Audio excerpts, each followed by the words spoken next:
Hey YouTube, bman95 here, and today I got an exciting video review for you. This is the HTC Wildfire S. This is a budget Android phone from Bell, but I think it's one you're really going to like. I know I like it. Alright, let's get started.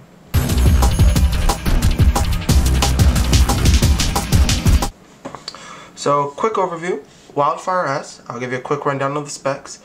It has a 600 megahertz Snapdragon processor in it. It also has 512 megabytes of RAM and 512 megabytes of ROM. It comes with a 2 gigabyte SD card pre-installed, as well as it supports up to 32 gigabytes. It's a 3.2 inch touchscreen across, and then it also has a 5 megapixel with flash and autofocus on the back. Alright. Other than that, it has pretty much your standard things you're going to get on a phone.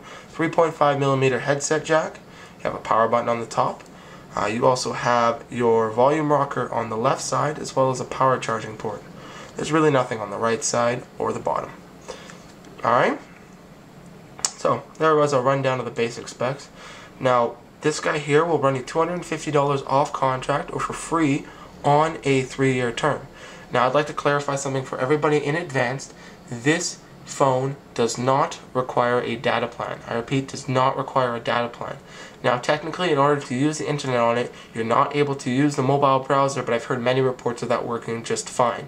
Can't confirm it or deny it, because in this SIM card here, I have a data plan set up. Alright? So, tour of the device. Obviously, this guy comes with HTC Sense. It's pretty obvious from what you're seeing right here.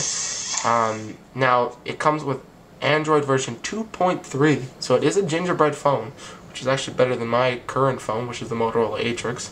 Yeah, 2.3. Overall, the phone is quite responsive. I mean, considering it running a very low-power processor, I really don't notice much lag on it. Now, that could have something to do with the fact that they've cut down HTC Sense a little bit for this phone. Removed a few of the things that require a higher-end processor, but I'm not quite sure about that.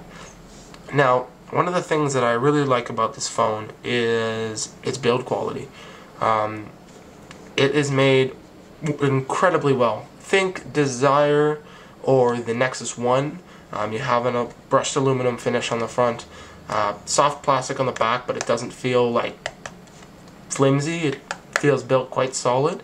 You also have Gorilla Glass in the front, which on a lot of these $250 budget Android devices, you don't actually get glass in the front. You use plastic screens, so there's a definite advantage here for HTC.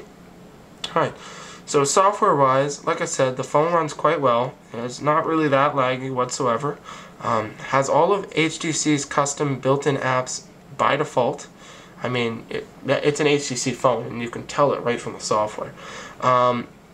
Now, when I was saying it isn't slow, this is the thing that surprised me most. On most of these low-end Android phones I trying to run Angry Birds or any game like that really is a stressful thing. It doesn't work whatsoever. On this phone, however, though, it actually works quite well. Let me show you. Yeah, I've been using this phone as my daily driver now for about a week, and in all honesty, if I didn't already have my Atrix, I would see no point in actually buying it for what I use it for. I mean, obviously, it is a little bit underpowered, but that's what you come to expect from a phone in this price range. If I was on a budget, this is definitely one I'd want to pick up. So let me go ahead and play level 20. Alright, there we go. I mean, there's a noticeable amount of lag in the game, but really not that bad considering what it has, right? I mean, it is a budget Android phone, and most budget Android phones couldn't even do this, or they'd be so jerky it'd be unplayable. Like I said, I've been using this as my driver every day and playing a little bit of Angry Birds here and there, and I must say it works just fine. As you can see, it's not laggy that much. Sit back. Another thing I want to talk about is the screen on this particular phone. The screen is incredibly crisp. It does have a lower resolution screen than some of the other smartphones available out there, but I must say, it's very nice, very vivid. Colors come through really well. Has a great viewing angles. It's hard to tell from the camera there, but I'm looking at it pretty much at a 90-degree angle right now, and I can still pretty much see most things that are on the screen. So it's really good viewing angles on this guy here.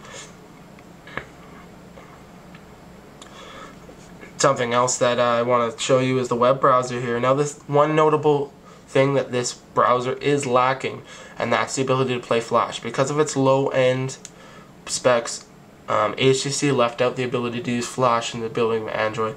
And to be all honest with you, I think it's for the better, because it makes the browser run really well. I've had pretty good results with it. Let's see here. Burger King, why not? I don't know why that's in my search results, but let's take a look. I'll open up a website here. And it's very responsive, as you can tell. You know, it works quite well. Now, in terms of the pictures that this guy takes, it takes decently good pictures, I'm not going to lie. The pictures results I've gotten out of it haven't been amazing, but considering it's a budget phone, it has a 5-megapixel shooter on it, and it doesn't take half bad photos. I'll pop in a few of them here.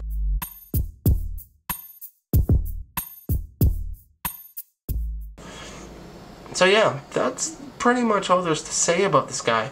You know, it has all the normal things that HTC includes, including Sense apps, Sense widgets. It also has all the crapware Bell includes. Like, for example, where did it go? I tried to hide them all. You have the self-serve, remote PVR. You also have the Tunes and Apps, TV and radio applications in here. You have Zoom Pass. Basically, they loaded up with the normal Bell crap, and unfortunately, there's no way of getting around that as of yet. Like I said, the overall experience with this phone has been pretty good. Even me being a power user, I use my phone a lot. It's my daily driver for the past week, and it wouldn't really bother me that much using it as a daily driver every day. Now, another thing I should mention is the battery life on this phone. The battery life on this phone is amazing. It has a 1,230 milliamp hour battery, which is really good. Considering its small size, that's a lot of power for a small phone. So, you know, it lasts quite a while. I've been able to get 2 days of moderate to heavy use on it easily. I know when I've given it to other people who use it very lightly, they've been able to almost squeeze a week out of it on standby, although that's pushing it a little bit.